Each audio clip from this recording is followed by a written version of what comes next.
Само во контекст на едно објаснување. Значи, во текот на денешниот ден ние имавме комисија за земјоделие, комисија за образование, комисија за транспорт и врски, комисија за економија.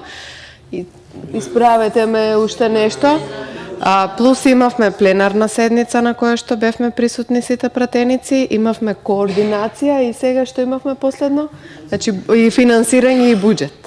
Што значи денешниот ден е преполн со активности и имаме дел од колегите кои што се службено отсутни, а во исто време се одржуваат и неколку обуки на секаде низ и во собранието, а и надвор од собранието, на кој што секогаш има делегации и присутни пратеници.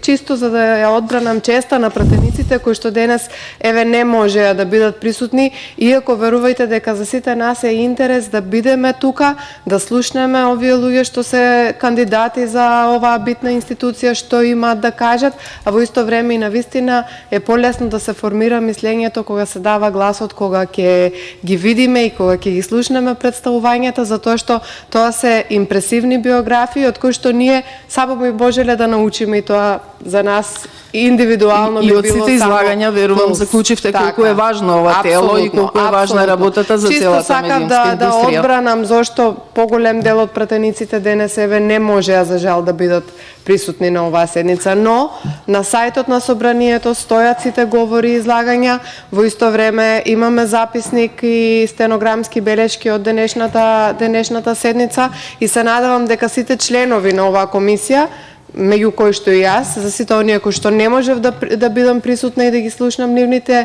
излагања, и ќе ги видам и ќе ги слушнам, за да можам да формирам лично мислење и да гласам буквално со чисто срце, зашто сум застанала зад некој да гласам за него. Благодарам, ќе го следиме процесот.